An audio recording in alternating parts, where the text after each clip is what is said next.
My name is Marina Brooks, and this is my story. I have always believed that a person's home holds their quiet soul, the part that the world doesn't see.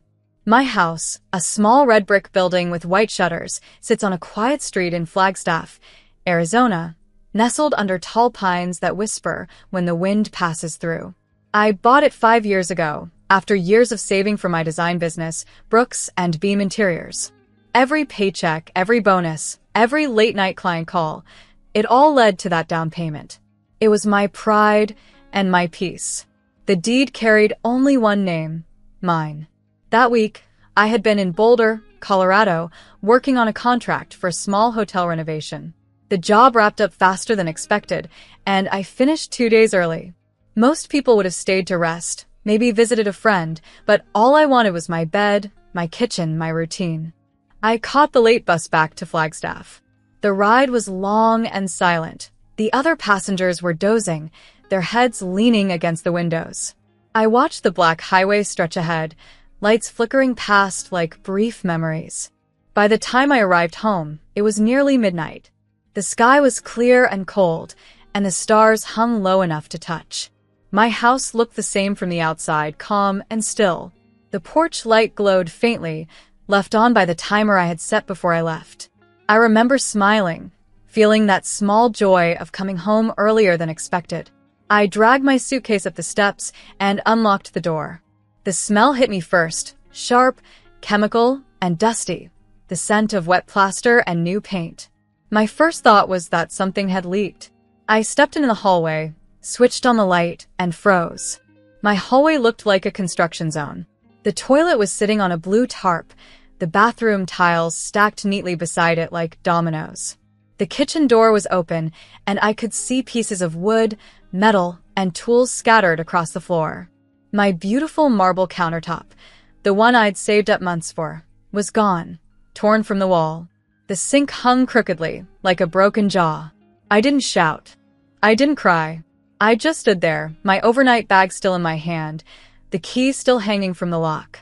I thought maybe I'd walked into the wrong house, or maybe this was some kind of nightmare. Then I heard laughter, bright, familiar laughter, coming from the kitchen. Marina, a voice called. It was my sister, Evelyn Pike. She appeared in the doorway, wearing a paint-stained sweatshirt, her dark hair tied up in a messy knot. Behind her, her husband, Grant Pike, and his parents, Ruth and Wallace, stood grinning like they were hosting a surprise party. Evelyn spread her arms wide, smiling. Surprise. We're doing the renovations ahead of the move-in. Move-in. I repeated, the word falling flat. Grant, tall and broad-shouldered, held up a paint scraper. You'll love it, Marina. We thought we'd save you the trouble before we move in next month. The old tiles had to go anyway. I blinked. Move in, I said again, slowly, as if repeating it might make sense. Ruth laughed. Evelyn told us you said yes. We've been at it all day. You won't even recognize the place when it's done. For a moment, all I could hear was the faint hum of the fridge, or what was left of it. My heartbeat thudded in my ears. I looked around the chaos, the piles of tools, the buckets of plaster, the paint stains on my hardwood floors. This wasn't a renovation. It was an invasion. But I didn't argue. I didn't even raise my voice. My words came out small and even. Okay, I said. They mistook my calm for approval. Grant grinned and turned back to the kitchen. Evelyn started talking about paint colors, countertops, and how they'd already ordered a new dishwasher. Ruth handed me a cup of coffee like this was a friendly homecoming. I didn't drink it. I just nodded, murmured something polite, and walked past them. My bedroom door was still closed. When I opened it, I saw that they hadn't touched it. My bed was still made, my books still on the shelf. I shut the door quietly behind me, sat down on the edge of the bed, and stared at the carpet. My hands were trembling, but I didn't cry. I just sat there, listening to their laughter echo through the walls. That night, I couldn't sleep. Every sound from the next room, a hammer hitting something, Grant's low voice, Evelyn's laughter, pressed against my chest like a weight. I thought about the months I spent saving for this house, about the way my father had once said, "When you own a home, You own your peace. I thought about how Evelyn used to borrow money and promise to pay it back, how she always said, "You have enough, Marina." Maybe she thought I wouldn't mind. Maybe she thought family meant permission. At around 2 in the morning, I got up, walked quietly into the hallway, and looked at the mess again. The smell was worse now, fresh paint mixed with damp plaster. The toilet sat like a ghost in the hall. The tiles gleamed under the dim light. I stepped over a bucket and peeked into the kitchen. They had set up sleeping bags on the floor. Evelyn was asleep, her arm draped over Grant. Ruth and Wallace were snoring softly on the couch. It was my house. My name was on every bill, every document, every legal paper. And yet, I felt like a stranger in my own home. I went back to my room, sat at my desk, and opened my old silver laptop. The screen's glow filled the dark room. I opened my email and searched for the house deed file. When I found it, I stared at the line that said property owner, Marina and Brooks. I whispered the words to myself, as if they were a spell that might protect me. The next morning, I planned to call my lawyer just to ask what could be done. I didn't know yet that it would all turn into something much bigger. Police cars, legal filings, and a clean cut from my family. But that night, sitting there in my quiet room while my unwanted guests slept a few feet away, I understood something simple and sharp. Silence isn't peace when it's forced. The moonlight spilled across the floor, catching the edge of my suitcase. I hadn't even unpacked. Maybe that was good. Maybe I wouldn't stay long. Not until I decided what to do. I closed the laptop, turned off the light, and lay down, my bag still beside the bed. The air smelled of plaster dust and paint thinner. I could taste it when I breathed. I stared at the ceiling until dawn. My sister thought she was giving me a gift. Her husband thought he was being generous. But what they really gave me was a reminder that trust, like a home, can be torn apart in a single night. When morning finally came, I heard the faint sound of Evelyn's phone ringing in the other room. She laughed as she answered. The sun slipped through the blinds, warm and steady. I turned onto my side, watching the light crawl across the carpet, and whispered to myself, "This is still my house." I didn't know it yet, but within 24 hours, that quiet sentence would become my battle cry. The morning after my return felt strangely quiet. The kind of quiet that comes after a storm, but before another one begins.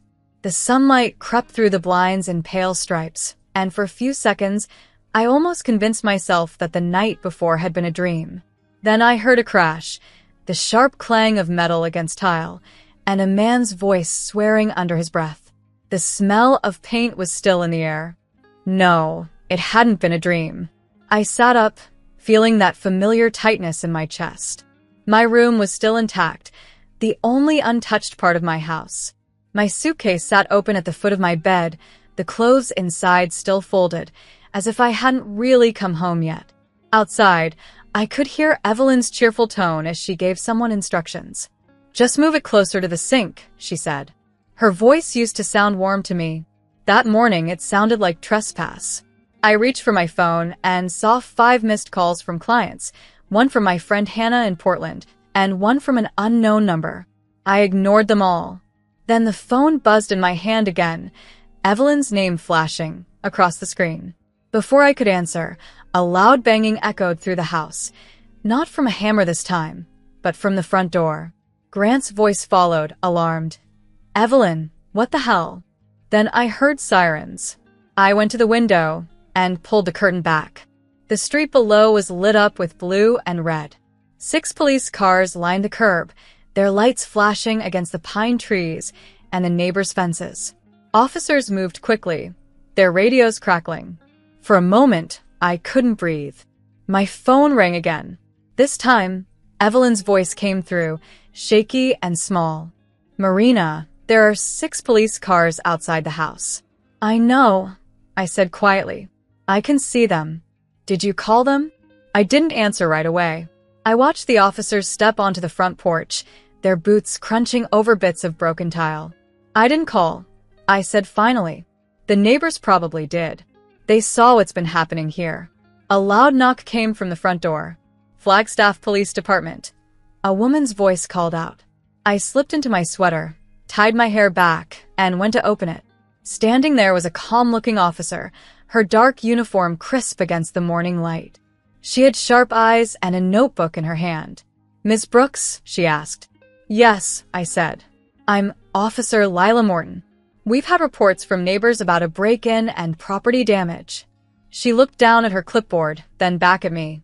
"We also received a statement about a possible family dispute regarding ownership."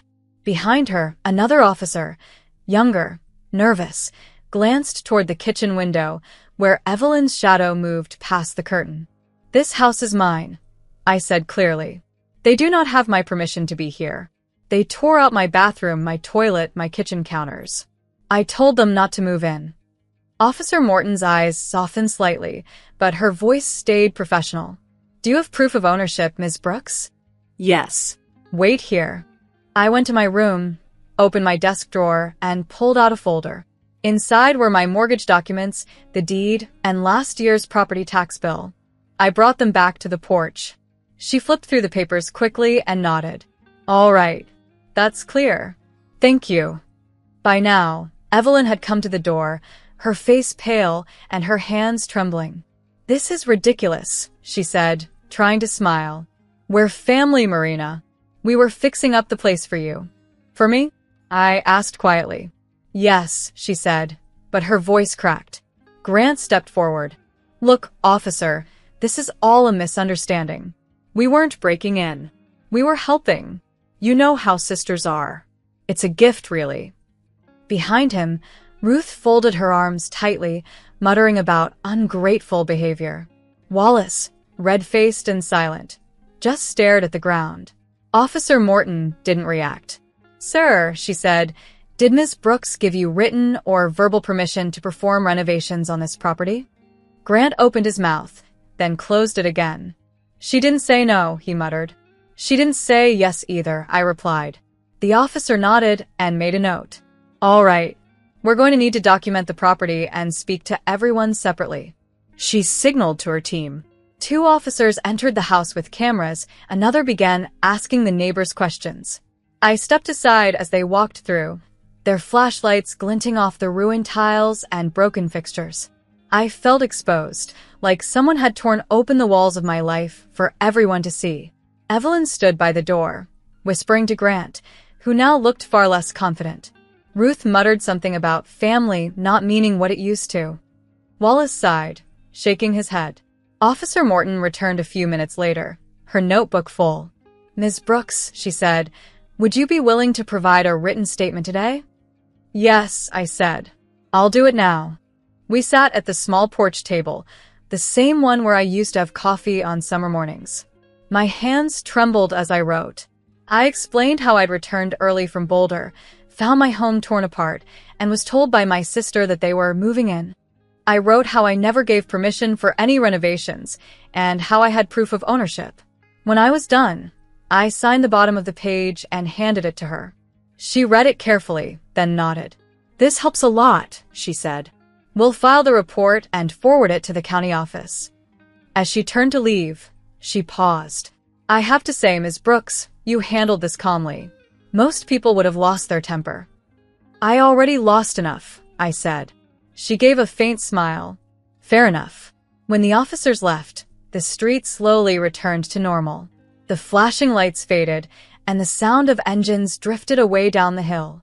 Evelyn stood on the porch, her face pale, eyes full of something between shame and fear. "Marina," she said, "we didn't mean—" "I don't want to talk about it," I said quietly. "Not now." Grant tried to speak, but I turned and went back inside. The house was a wreck, but for the first time since I'd returned, it felt like mine again. The air was still thick with dust, but the silence had weight, a kind of protection. I stood in the middle of the kitchen, looking at the place where the sink used to be. My reflection shone faintly in the metal of the torn pipes. The day had started with sirens and ended in quiet, but I knew it wasn't over. Outside, I could still see faint tire marks on the road where the police cars had been. The neighbors peeked through their blinds, pretending not to. Somewhere down the street, a dog barked once, then stopped. I leaned against the doorway, folded my arms, and took a deep breath. My heart was still pounding, but underneath it all was a slow, steady rhythm. The feeling that comes when something wrong finally starts to be made right. That night, I locked every door and every window. I checked them twice. The house smelled like paint and dust, but also, faintly, like peace trying to return. I didn't know what would happen next, but I knew one thing. I wasn't leaving my home again. Not for a business trip, not for a weekend, not for anyone. This house was mine, and after that morning, no one would ever forget it. The next morning, sunlight slid across the kitchen floor, catching on the piles of torn tile and broken wood. My house felt like a stranger's place, hollow, rearranged, violated. But beneath that mess, something steady had awakened in me, the will to take my home back. I showered in silence, using the half-installed bathroom sink, then made a strong cup of coffee and sat by the window. I could hear my sister and her husband whispering upstairs, their voices sharp and nervous. I didn't listen to their words. I had stopped caring. What mattered now was that the house was legally mine, and I was going to prove it. At 8:30 a.m., I called Jordan Hale, a real estate attorney whose office was downtown in Flagstaff. His tone turned professional the second he heard what had happened. "They entered your property without consent?" he asked. "Yes," I said. "They tore up my kitchen, bathroom, and toilet. They even ordered materials in my name." He let out a low whistle. "Bring me everything, photos, receipts, your deed. This qualifies as unlawful entry and property damage. We'll file a case today." Within an hour, I had my folder ready, the house deed, my mortgage records, and printed photos of the destruction. I also tucked in a handful of receipts I'd found on the counter, each showing orders made by Grant Pike for items shipped to my address. Jordan's office sat between an old bookstore and a coffee shop.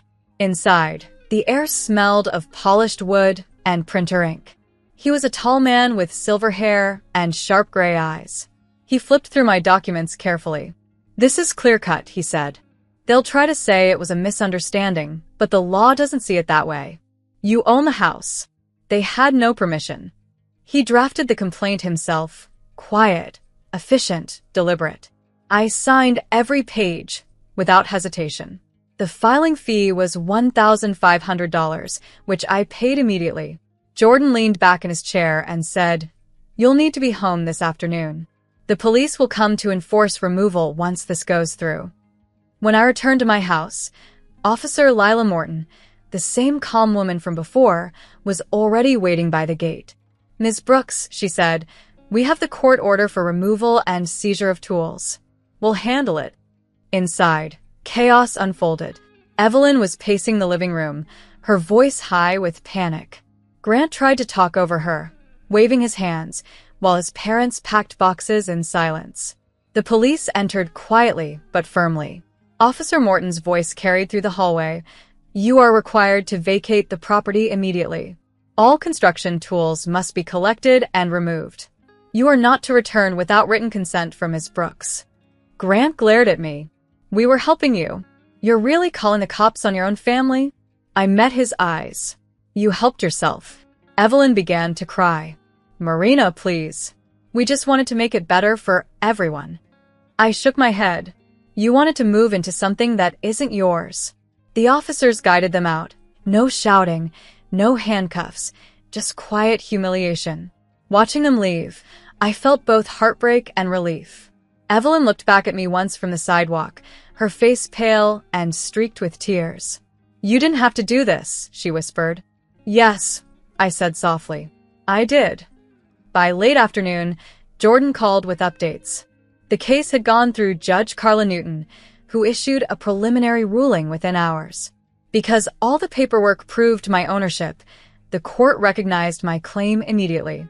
Evelyn and her family were charged with property damage and trespassing. A local contractor, hired by Jordan to estimate the damage, sent a report that evening. $6,200 for the bathroom, $3,750 for the kitchen, plus the cost of cleaning and repairs, nearly $10,000 total. The judge added fines for unlawful entry and unauthorized renovation, bringing the total penalty to $18,400. When I heard the number, I closed my eyes and exhaled. For the first time in days, I felt the ground under me again. That night, as the police escorted them to collect the last of their things, Evelyn came up the steps holding a box of tools. "We'll pay," she said quietly. "I'm sorry." I didn't answer. I just stood in the doorway and watched her walk to the car. When they were gone, I stepped inside and locked the door. The house was damaged, yes, but the air felt different. It belonged to me again. The silence was no longer heavy. It was clean, earned. I walked through each room, tracing the walls with my fingertips. My house was scarred but still standing, just like me. And as the night settled over Flagstaff, I whispered into the stillness, "It's over." But deep down, I knew it wasn't over yet. Not entirely. Because money could fix walls, but trust? That was gone forever. The morning after the court ruling felt like waking up in a new world, not because anything magical had happened overnight, but because peace had finally returned to the air. For the first time in weeks, my home was empty. No voices echoing through the walls, no laughter from people who didn't belong, no clattering of tools or footsteps on my stairs. Just silence, clean and deep. I stood in the doorway of the kitchen, looking at what was left of the mess. The counters were gone, the cabinet doors hung unevenly, and the tiles were cracked and dusty. My reflection shimmered faintly in the steel of the torn sink. It looked back at me with a mixture of exhaustion and pride. This house was bruised, but it was still mine. Later that morning, my phone buzzed. Evelyn's name appeared on the screen. I almost ignored it, but something in me needed to hear her voice, not for comfort, but for closure. "Marina," she said softly, "we paid the fine. All of it. I just wanted to let you know." "Good," I said. "That's how it should be." She hesitated. "We're staying with Grant's parents in Prescott for a while. Maybe we can talk soon." I didn't answer right away. I looked around the ruined room and thought about how easily trust can be destroyed. "Maybe," I said, though I already knew I didn't mean it. "Take care of yourself, Evelyn." When the call ended, I stood for a long moment staring at the quiet phone. There was no anger left, just distance, wide and necessary. By noon, I had made a plan. I wasn't going to let this house sit broken. I called Tara Vaughn, a contractor recommended by Officer Morton, who had checked in on me the night before. Tara arrived that afternoon, clipboard in hand, her blonde hair pulled back under a cap. "Well," she said, surveying the place, "it's a good house. Strong foundation. They did some damage, but nothing we can't fix." "How long will it take?" I asked. 2 weeks, tops," she replied. "Bathroom first, kitchen second. We'll make it right again." I nodded. "Do it." The crew began the next morning. For days, my house hummed with the sounds of hammers and drills, but this time, it was the sound of healing, not intrusion. I brought the workers coffee every morning, watched as they reinstalled the toilet and retiled the bathroom. The air smelled of plaster again, but now it carried a promise. When the kitchen counters arrived, smooth gray granite, cool under my fingertips, I felt something loosen inside me. It wasn't about the money, though I paid $9,950 in total and kept every receipt in a new blue folder labeled Home Repairs. It was about reclaiming what was mine, piece by piece. During those days, Officer Lila Morton stopped by twice, just to check in. She waved from her car each time, and I waved back. Her quiet kindness had steadied me through the worst part, and I would always remember that. At night, when the workers were gone and the tools were packed away, I sat at the small table by the kitchen window. The stars over Flagstaff burned bright against a cold sky, and I finally felt safe again. I began keeping a journal, something I hadn't done in years, writing down every person who had helped me. Jordan Hale, my attorney. Officer Lila Morton, who listened first and spoke second. Tara Vaughn and her crew, who rebuilt what others destroyed. Mr. Colton, my neighbor, who brought coffee and kept watch when things got bad. I also made another list, a shorter one, of things I would never allow again. People entering my home without my permission. Surprise gifts or forced help. Raised voices in my safe space. Trust without proof. 2 weeks later, when the final repairs were done, the house looked whole again. The bathroom gleamed white and clean. The kitchen smelled faintly of new wood and soap. Even the hallway, once lined with dust and broken tiles, now shone beneath a fresh coat of paint. I stood in the doorway that evening, watching the sunset turn the windows gold. The quiet hum of the refrigerator filled the house, steady and familiar. For the first time in a long time, I smiled. That weekend, I took a small trip to Prescott, not to see Evelyn but to breathe, to remind myself that there was more to the world than courtrooms and repairs. I wandered through antique shops, bought new towels, and stopped at a cafe where no one knew my name. The waitress called me honey and asked about my day, and it felt good to be just another face in a room full of strangers. On the drive home, the highway stretched endlessly ahead, winding through pine forests and red rock hills. The sky over America was wide and forgiving. For a moment, I thought about Europe, places I'd only ever dreamed of visiting, but I knew deep down my story belonged here. This was my country, my home, my fight. When I pulled into my driveway, the porch light blinked on automatically, the timer I'd set weeks earlier still faithful. The house glowed warmly in the dusk, quiet and proud. I turned off the engine and sat there for a while, watching the light spill over the front steps. Inside, everything felt new yet familiar. I brewed a cup of chamomile tea, leaned against the counter, and listened to the sound of my own breathing. The house didn't feel like an empty shell anymore. It felt alive, as if it had forgiven me for what had happened. People say family matters are messy. They are. But houses have rules, walls, studs, and boundaries that mean something.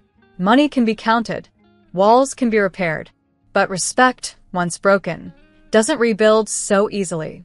My name is Marina Brooks, and my name is on this house. That's what matters. I told the truth, filed the case, stood my ground, and let the law and the silence do the rest. Now the kitchen smells like soap again. The bathroom works. The front door locks with a clean, confident click. And every time I walk through these rooms, I feel that quiet, powerful truth settle inside me. I am home. That's the whole story, 4 rooms, 4 chapters, 1 life reclaimed. And though the scars remain, so does the peace. I count my blessings now not in dollars, but in stillness. Because in the end, that's what